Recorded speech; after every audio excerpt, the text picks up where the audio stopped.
Hello. જય વરદાય. જય માં વરદાયની ભાઈ. સંજય ભાઈ બોલો છો? હા. તમારો ઘણા લગભગ 13 તારીખે ફોન આવ્યો પહેલો, પછી તો તમારો લગભગ વાત નથી થઈ કઈ વખત. પહેલી વાર વાત કરીએ છીએ ને આપણે? આપણે પહેલી વાર વાત કરીએ છીએ સાહેબ મારા. હા હા. બરાબર બરાબર. શું પૂછવું હતું તમારે? અને તમે રૂપાલના છો પહેલાં તો એ પ્રશ્ન? હા, રૂપાલ છીએ. હા, અને શું તમને શું પ્રશ્ન છે? અરે તમે જે ઓપ્શન ઉઠાવી છે એનો મારો પ્રશ્ન પૂછવો હતો. તમે જે ઓપ્શન કેમ ઉઠાવી છે? ઓકે, સૌથી પહેલાં ઘી ઉપર તમે જે ચાલો છો ને, તમારી પરંપરા નથી તો પણ તમે ઘી ઉપર ચાલો છો. સાચી વાત છે તમારી. હા હા. ઘી અભિષેકની પરંપરા છે તમારી, પણ ઘી અભિષેક તો કરો જ છો, પણ ઘી ઉપર ચાલો પણ છો, જે ખોટી પરંપરા છે. તો બસ મને એનો જ વાંધો છે. તમે ઘી ઉપર ના ચાલો, મને કંઈ વાંધો નથી. એટલી બધી પબ્લિક ને તો આપણે કેવી રીતના રોકી શકીએ રાખે આમ? રસ્તો પૂછો તો હું બતાવીશ. બતાવો તો અમે કરીએ ને રસ્તો. હા, રસ્તો બતાવો, તમે સાંભળજો, અને વચ્ચે ખ્યાલ ના આવે તો મને કહેજો, જરા મને સમજાવો એમ. જો ભાઈ, આપણા ઘરે બાથરૂમ બનાવ્યું છે. બાથરૂમ એટલા માટે બનાવ્યું છે કે ત્યાં પાણી નાહ્યા પછીનું પાણી યોગ્ય જગ્યાએ જાય. ઢાળ પણ આપ્યું છે બાથરૂમમાં. બાથરૂમમાં ઢાળ આપેલો છે, જેથી એ પાણી નાહ્યા પછીનું એ ગટરમાં જ જાય છે, જ્યાં જવા દેવું છે ત્યાં. એવી રીતે તમારા ગામમાં હું એવું કરવા માગું છું, જે લાસ્ટ ટાઈમ તમે યાદ હશે 2024માં વરસાદ પડ્યો હતો અને નાના નાના ખાબોચિયા પણ થઈ ગયા હતા. એવી રીતે તમારા ગામમાં ઘીના પણ ખાબોચિયા થઈ જાય છે. ખાબોચિયાનો અર્થ એવો થવાનો, એ તાવડી જેવો આકાર માની લો એને, કે સેન્ટરમાં જેમ તળાવ હોય, તાવડી હોય કે પછી ખાબોચી હોય, બધાનો આકાર એવો હોય કે જ્યાં સાધારણ પણ ઢાળ હોય ને ત્યાં ઘી અથવા પાણી જતું રહે. ઓકે, બસ એવું જ હું તમારા જ્યાં પલ્લી ઉત્સવ કરવાના હોય ને, જ્યાં ચોક છે તમારું, ત્યાં જ્યાં પલ્લીમાં ઊભા રાખવાના છો, ત્યાં આવું સામાન્ય ઢાળ, જે નરી આંખે જોવું અઘરું છે પણ છતાં હોય, જેમ આપણને પાણી ભરાય ત્યારે જ ખબર પડે કે અહીંયા ખાબોચિયું થયું છે, એટલે ત્યાં ઢાળ છે એટલી ખબર પડે છે. ખાબોચિયું ભરાય ત્યારે એ પહેલાં ખબર નથી પડતી, બરાબર? હવે આ જે ખાબોચિયાની વચ્ચે અથવા એ તાવડી બીજા મારા ભાષામાં તાવડી, તો એની નીચે હું અંડરગ્રાઉન્ડ ટાંકી મૂકી દઉં 500 લીટરની. પહેલેથી ફિક્સ કરી દઉં છું. આ બધું જેમ આપણે ગટર લાઈને બધું તમારા ગામમાં જેમ કર્યું ને, એવી રીતે હું ટાંકી અંડરગ્રાઉન્ડ પહેલેથી કરી દઈશ. તમારો ગમે એટલા ટ્રેક્ટરનો ઘી અભિષેક થાય, એ તાવડી કણો કે ખાબોચિયામાં જાય અને એ ઘી ટાંકીમાં જાય. ત્યાંથી આ ટાંકીમાં જે ઘી પડે ત્યાંથી હું એને મોટર દ્વારા બીજી ટાંકીમાં એને ખેંચી શકું એવી સગવડ રાખું છું. જેમ કોઈ પણ ફ્લેટ અને બંગલામાં અંડરગ્રાઉન્ડ ટાંકીમાંથી પાણી ચડાવીને બીજી ધાબાની ટાંકીમાં લઈ જઈએ છીએ, એવી રીતે. એટલે કોઈને ખોબે ખોબે ઘી અભિષેક ના ભરવું ના પડે, અને એ ઘી યોગ્ય જગ્યાએ જતું રહે. અને જેવા તમારું પલ્લીમાં આગળ જાય ત્યાં સુધીમાં તો બધું ઘી જતું પણ રહ્યું હોય બીજી ટાંકીમાં, એટલે કોઈને ઘીની ઉપર ચાલવું ના પડે. હવે તમારો, અને આ જે સાધારણ ખાબોચિયા જેવું બનાવ્યું છે ને, એને ધારો કે લેવલ લાવી દેવું હોય તો જેમ તમે મંદિરમાં તમે જશો ને તો પાર્કિંગ એરિયામાં પેલા પેવર્સ બ્લોક લગાવેલા છે, તો એ પેવર બ્લોક મૂકી દઈએ એટલે હતો એવો રોડ થઈ શકે છે. ફક્ત આ 2 દિવસ કે 3 દિવસ જ તમારે આ ખાબોચિયા જેવું લાગે, પણ તમને પડી ના જવાય એવું એમ કહેવા બાબત. તો આ એક મારી વિચાર છે. આમાં કોઈ ખર્ચ હું રૂપાલ ગામ પાસેથી લેવા નથી માગતો. આ બધું મારા ખર્ચે હું કરીને આપવા માગું છું, જેટલા ચોક છે ત્યાં બધી જગ્યાએ.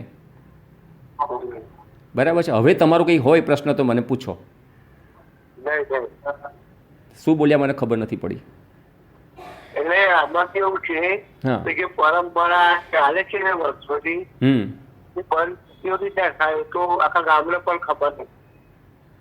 પરંપરા બંધ કરવાનું ક્યાં કહીએ છીએ આપણે? તમે અભિષેક કરો છો ને, ઘી જેમ કરો છો એમ જ કરો ને. કોણ ના પાડે છે તમને? ઘી પગ નીચે ના લાવે એવી વ્યવસ્થા કરવાની વાત કરું છું. જેમ તમારા મંદિરમાં શ્રીફળ પહેલાં ક્યાં વધેર હતું? મંદિરની સામે લગભગ. હવે તમે જગ્યા એની બદલી કાઢી છે, કેમ કે ગંદકી થતી હતી ત્યાં આગળ. તો તમે કેમ બદલી કે ભાઈ સ્વચ્છતા જળવાય. તો એવી રીતે અંબાજીમાં પણ, અરે વૈષ્ણોદેવી માતામાં પણ, ત્યાં તો શ્રીફળ વધેરવાની છૂટ જ નથી. તમને મંદિરમાં શ્રીફળ લઈ જવા નથી દેતા. તો એક આ નિયમ બને છે, જ્યારે બને છે ત્યારે. આ એક સ્વચ્છતા માટે છે. તો આપણે પણ આ સ્વચ્છતા જળવા માટે, માનું ઘર, માનું ગામ, માનો પ્રસંગ, વરદાઈ માતાનો પ્રસંગ એકદમ સુંદર થાય, સ્વચ્છતા સાથે જાય, કોઈને ચંપલ ફેંકી જવાનું મન ના થાય તમારા ગામમાં, એવો પ્રસંગ થવો જોઈએ. આજે તમારા ગામમાં કદાચ કહીએ તો જેટલા લોકો આવે છે ને, એમાંથી 10% લોકો તો પોતાના ચંપલ ત્યાં જ મૂકીને જાય છે. અને 15 લાખ લોકો આવતા હોય ને 10% ગણો તો એ 1.5 લાખ ચંપલ તમારે ત્યાં મૂકીને જાય, એવો અર્થ કાઢી શકાય. હવે આ સોંપતું હશે તમારે આનો ઉકેલો કાઢવો પડે છે. કોઈ પોતાના આ જે ઘી તો સમજો ખોબે ખોબે ભરી ગયા પછી જે કીચડ વધે છે ને એ તમારે કોઈના ખેતરમાં કામમાં નથી લાગતા. એ ઉકેલો જ કરવો પડે છે. વિચારો, માતાનો શ્રાપ કહેવાય કે આશીર્વાદ કહેવાય? પરંપરા પછીનું કશું કામમાં ના આવે, કશું કામમાં ના આવે. અને 100 રૂપિયાનો ભાવ થઈ જાય, ભંગારના ભાવનો ભાવ થઈ જાય ઘી, તો એ હા ભાઈ, તમારે કંઈ બોલવું હોય તો વચ્ચે બોલજો, મને કહેજો. તો માતાજીનું કરે કે હા ભાઈ, માતાજીનું જે ઉપર ચડાવે તો માતાને ગમે. માતાને ગમે એવું કરવાનું કોણ ના પાડે છે? હજી હું બોલું છું, ફરી એક વખત બોલું છું, ઘી અભિષેક કરવાનું. જેમ તમે ડોલે ડોલે અભિષેક જ્યાં નાખવું હોય ત્યાં નાખી દો છો ને. ઘી ઉપર ચડાવો છો કે નીચે નાખો છો, મને બધું દેખાય છે, તમને દેખાય છે કે ઘી ક્યાં નાખે છે બધા. જેમ કરે એમ કરી વર્ષોથી કરો છો એ, પણ પલ્લી ઉપર ઘી અભિષેક નથી કરતા, ફક્ત 10% ઉપર ચડાવો છો, બાકીનો ડોલો જ તમારી ડોલ જ ઉચકાતી નથી, એટલે ઢોળી નાખો છો નીચે નીચે. તમે ઘી ઉપર ચડાવતા હોય, અભિષેક કરતા હોય તો એ બરાબર, કેમેરામાં બધું દેખાય જ છે કે તમે શું કરો છો. અને છેવટે તો તમે એની પર ચાલવા માટે જ પ્રયત્ન કરો છો, ઘી ઉપર નાહવા માટે પ્રયત્ન કરો છો. તો પલ્લીની પરંપરા અભિષેક કરવાની છે તો અભિષેક કરો ને ભાઈ, બીજું બધું શું કરે વધારો છો. આ હતા સંજયભાઈ, મિસ કોલ રૂપાલના હતા. Phone number 6356427556. સંજય 13 સપ્ટેમ્બર 2025 પહેલી વાર વાત કરવા ફોન કર્યો તો મને વાત નહોતી થઈ. અને 63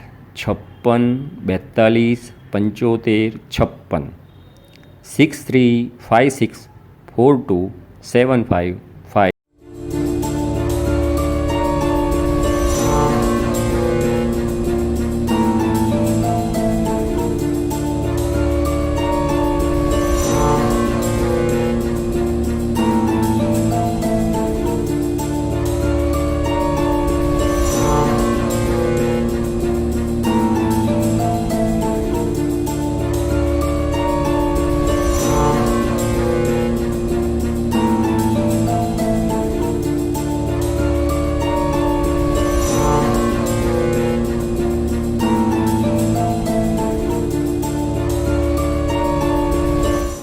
નમસ્કાર દર્શક મિત્રો, આપ નિહાળી રહ્યા છો બુલેટિન ઇન્ડિયા ન્યૂઝ અને હું છું આપની સાથે કૃપા ઠક્કર.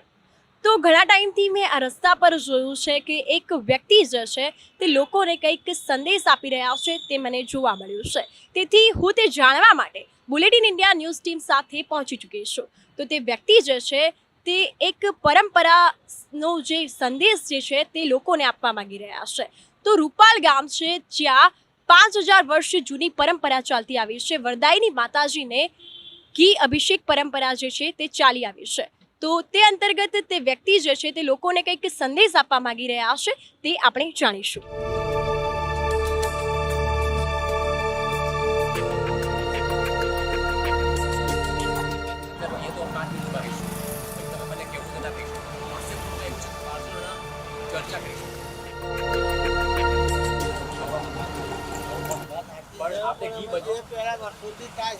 ઘીનો બગાડ થાય એ ઘીનો તમે છે ને કંઈક સદુપયોગ કરી શકો, બીજાને તમે ગરીબને આપી શકો, ખવડાવી શકો. ઘી તો નકલી ઘી જેટલું બને છે.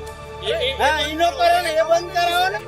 આજે કરતા હોય ને આ બધું કેવું થાય છે. નકલી ઘી બંધ કરાવો, ઘી બંધ કરાવો, લોકો કસી વાળા જોર જાય છે એ બધું બંધ કરાવો. એ ગવર્મેન્ટ પ્રોબ્લેમ છે. આ તો આ એ જ થયું ને, તમે એક ધંધો લઈને કરો છો.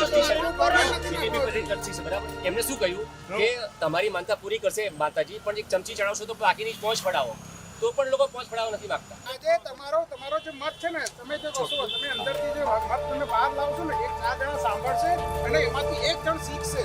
4 ની શીખે જ કહીએ આપણે. 1 જણ એમાંથી ઇમ્પ્લિમેન્ટ કરશે. પછી આજે કરવાનું એ નહીં કરતા. આપણો આવનું શું કામ ધંધો? આ વસ્તુ તો 11 મહિનાથી આ લોકો ગાયું પકડે છે, કસી વાળે જાય છે, એવું તો કોઈ નહીં કરતા. તો હવે તેની રાહ જોવાની. તો એ ગવર્મેન્ટની અંદર નહીં આવતું. મને તમે નહીં માનો, સરપંચની ઓફિસમાં બેઠો તો મને કીધું કે આવતા વર્ષે જીવતા હોય ને તો મને કહેજો હું તમારો ગુલામ થઈ. એક જ મહિનો બાકી રહ્યો છે. મારા વિડીયોમાં છે, યુટ્યુબના વિડીયોમાં છે, એ ભાઈ મને એવું કહેતા કે ધારો કે તમે આવતા વર્ષે મળો મને તો હું તમારો ગુલામ થઈ. એક જ મહિના પછી મારો ભાઈ કે મારા ગુલામ થવાનો છે.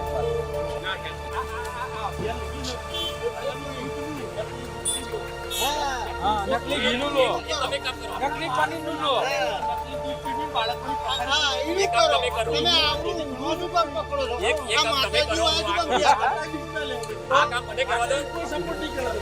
તો આ કામ મને કરવા દો. તમે તમારું તારીખ 5 ઓક્ટોબર 2023 રૂપાલપલ્લી રથના સ્વયંસેવકો પ્રણામ. જય જય શ્રી વરદાઈ માતાજી. પલ્લીમાં રથ પર ઘી અભિષેકની કેટલા વર્ષ જૂની પરંપરા છે. પરંપરા કેવી છે તે અમને લેખિતમાં પુરાવા સાથે જાણવા માગીએ છીએ. અમે જાણવા માગીએ છીએ કે નીચેના આપેલા 7 પ્રશ્નોમાંથી સાચી પરંપરા કઈ. પ્રશ્ન 7. લાખો શ્રદ્ધાળુની માનતાનું ઘી ટ્રેલરમાં બચેલું શુદ્ધ ઘી ટ્રેલર ખોલી ઘી ગામના રસ્તા પર ઢોળીને માતા શ્રી વરદાયીને ખુશ કરવાની તમારી પરંપરા છે. મારું નામ રાધેશ્યામ પટેલ છે. ઉંમર 62 વર્ષ છે. કાયદાકીય સલાહ લઈને પુરાવા સાથે હાઈકોર્ટમાં PIL કરવાનો છું. આ વર્ષે પલ્લી મહોત્સવ 2023માં વિચારીને મહોત્સવ કરશો, નહીં તો ભારે પડશે. અમારા ગ્રુપમાં વકીલોની ફોજ છે. અમારા ગ્રુપમાં રેશનાલિસ્ટોની ફોજ છે. જય જય વરદાઈ માતા. રૂપાલપલ્લી મહોત્સવ પરિવર્તન અભિયાન 2023 Radheshyam Patel 9023960692 only WhatsApp message.